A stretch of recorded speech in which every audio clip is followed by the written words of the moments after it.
was the spawn of an indie horror game franchise.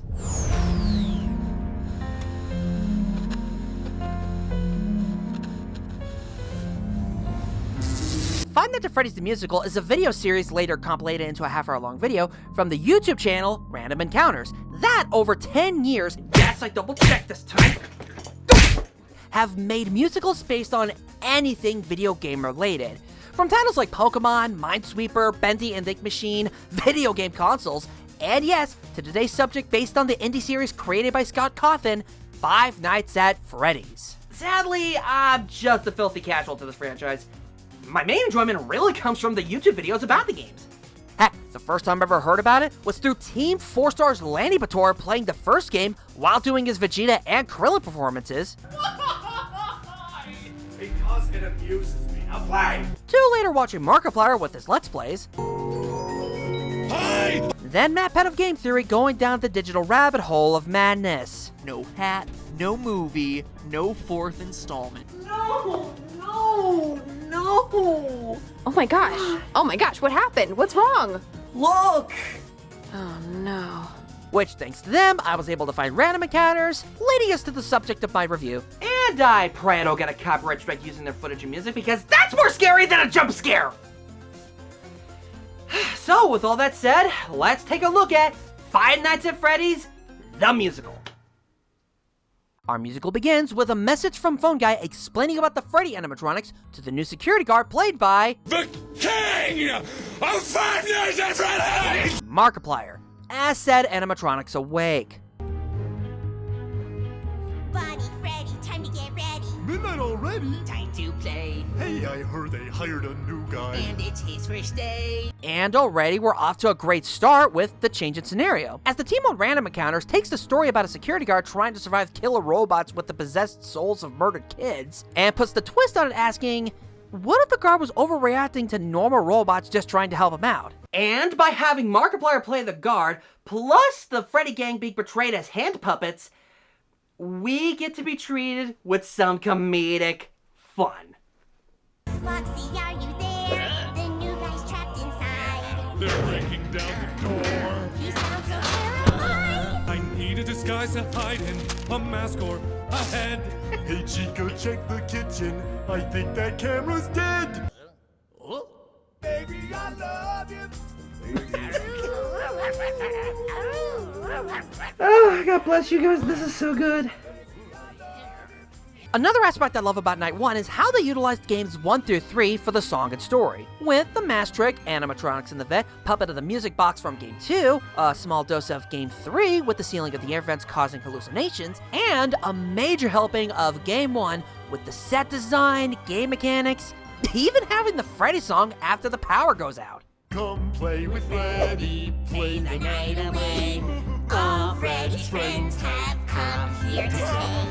We'd love to sing our song with you. It's our favorite thing to do, 'cause we love you through and through. The night ends as another employee named Purple Guy AJ, I'm AJ. tells him that his shift's over. It's 6 a.m. Yep, you did. By the way, how are you getting so many hours? You're scheduled 4 more nights this week. What? Yeah, I know, right? You lucky dog, you get to work for that extra pizza dough! I envy you, man!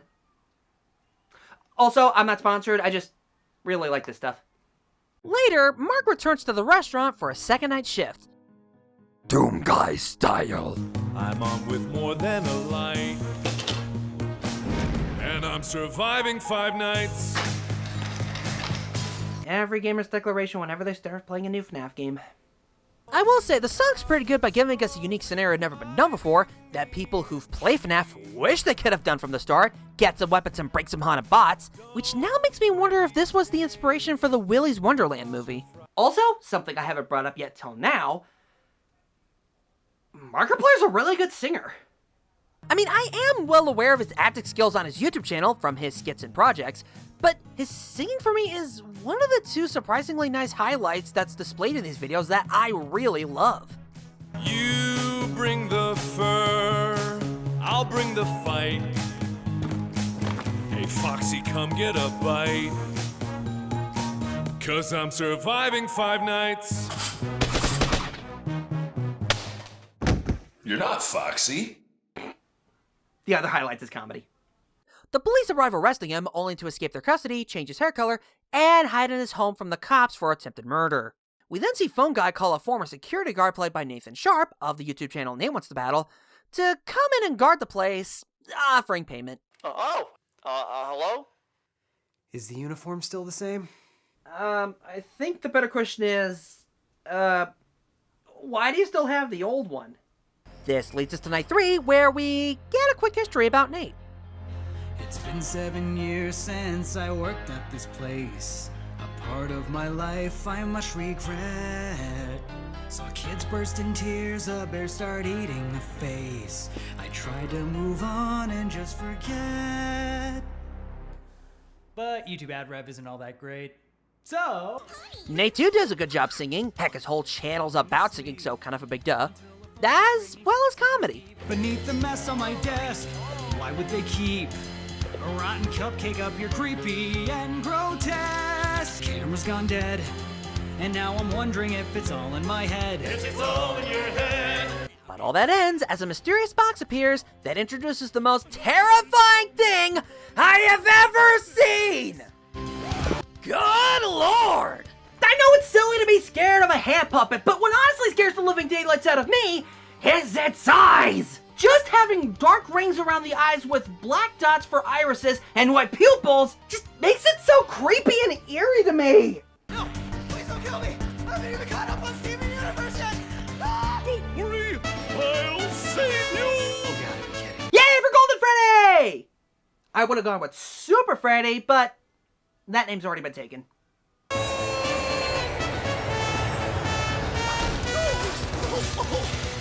Also, I don't think it would have been a good fit. Springtrap venting ends with a vent dropped by Foxy. However, during the struggle, they sadly lose the puppet from the music box. Now with him gone, there's no one to stop Springtrap. Well, I know a guy.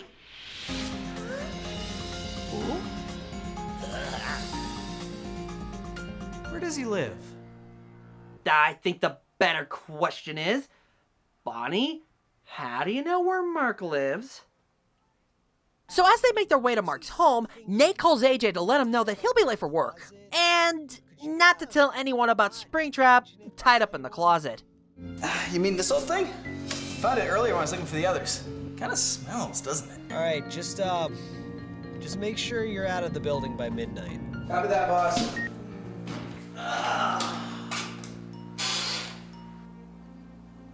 On the other hand, a little overtime never killed anyone. Oh, he is so dead. As our guard and bots make it to Mark's house, what are your secrets, little bunny? We get the setup for night 4, and this is my favorite night out of the whole musical. For one, I love the song. From the energizing music, to the singing, Mark and Nathan's harmonizing. No one's there. Someone's there. Wish I could say someone's there. Okay, good talk. And I love how they used games 3 and 4 for this night to parallel off the two security guards' problem. With Nate using Balloon Boy to distract Springtrap from escaping, similar to how in FNAF 3 you have to use voices to distract Springtrap from the main office, and Mark for being scared again by the animatronics, wishing it was just a nightmare, similar in FNAF 4 when you're wondering if the child is suffering from some kind of nightmare seeing these nightmare animatronics. These are really good parallels, I love them. The night ends, however, with Mark holding Freddy at knife point. Don't come any closer. I'll carve out his stuffing and then I'll wear his skin like a suit.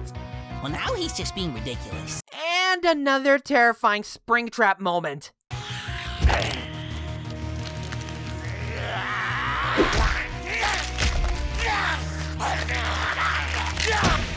No, it's fine. I didn't need to sleep tonight. Or ever again. Some good does come out of this as Nate calms Mark down. They then ask for his help to stop Springtrap. What do I get out of this? Well, I don't know. Proving you didn't lie to the police would be pretty cool. Fine. We finally make it to night 5 with a nice breathing moment of Mark and Nate just relaxing before going back to the restaurant. Oh, That's new. Well, at least Springtrap stayed distracted. My God, poor Balloon Boy got popped. He's still in the building, but without his wiring active, I have no idea how to shut him down. Is he actually made of spring locks? Yeah. Spring locks tend to fail when they get wet. Let's drown him in the toilet. That's a really crappy idea. I mean, if all else fails, we could at least have it as our plan P. Nate cleverly comes up with the idea to use fire extinguishers to stop the Matt Springer bunny, but needs to find one for the trap. So, as Freddy, Bonnie, Chica, and Foxy volunteer for the search, Mark asks the important question. So, what am I here for? To spring the trap.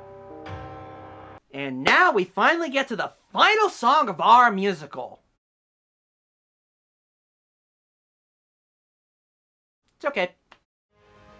It sounds good, doing its job setting the tone, performances again are good, but after the previous songs we got, this one's just in the okay for me. I will say though, the scenes are still pretty enjoyable, as Freddy and the gang out to retrieve the fire extinguishers from their spots seem to turn up missing. Chica luckily finds one, as well as the mean green machine. She runs back to the office triggering the trap, but then...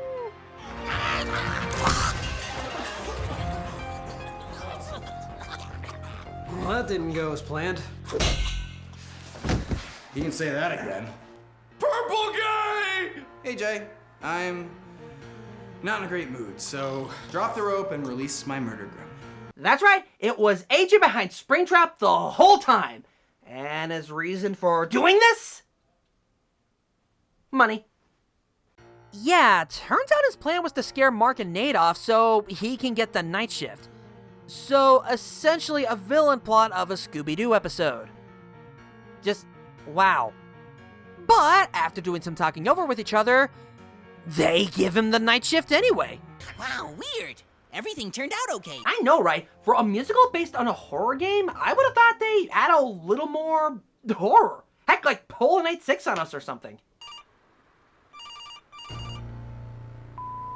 Hello? Hello? Oh, hey, congratulations. It looks like you guys managed to survive 5 nights at Freddy's. That's pretty awesome. Unfortunately, that really wasn't how I expected all of this to end. See, I really thought you'd all turn on each other by now, but you didn't.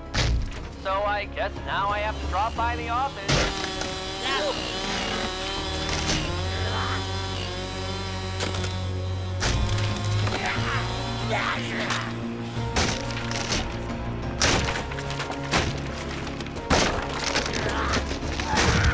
Finish the job. Someone tell me what's going on. Why, this is a crime scene, and you're the victims.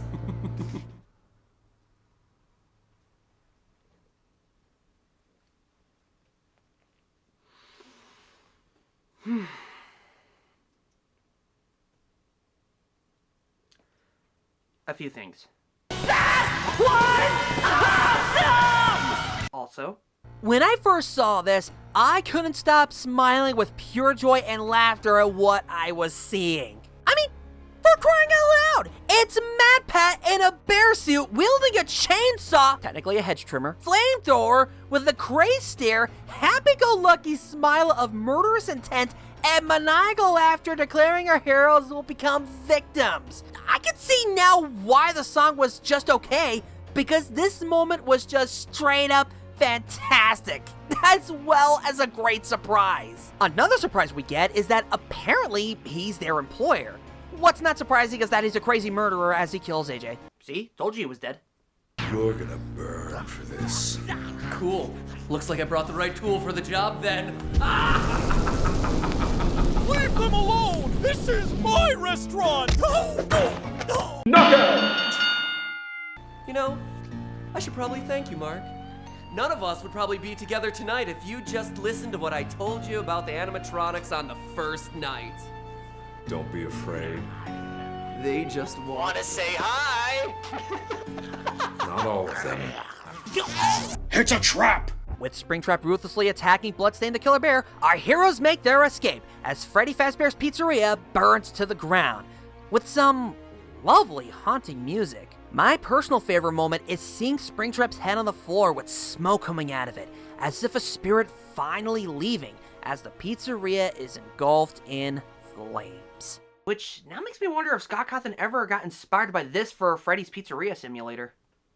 And so, after discovering the twist that Phone Guy's still alive in prison, but Nate brushes him off, our musical ends with the animatronics creating Fazbear Entertainment working in a new video game, with Mark relaxing by the poolside.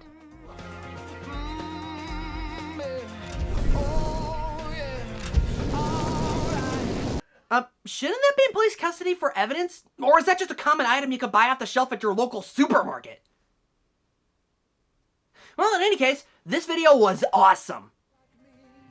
The people at Random Encounters did such a good job with this musical. The designs of the puppets, office set, plus digital effects looked great and creative. Everyone's performances were enjoyable to watch. The songs are catchy and fun to listen to, even to the point that I bought the digital soundtrack.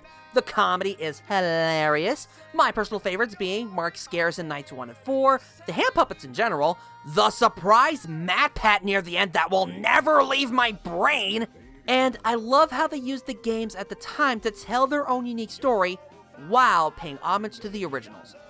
Overall, it's an enjoyable musical. I highly recommend it. Next time!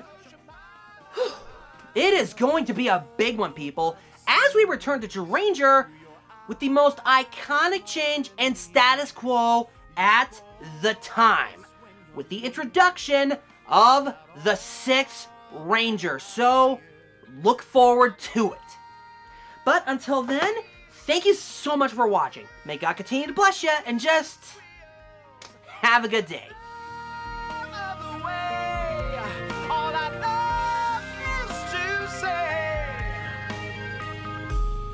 Baby, I love you. Oh, baby, I love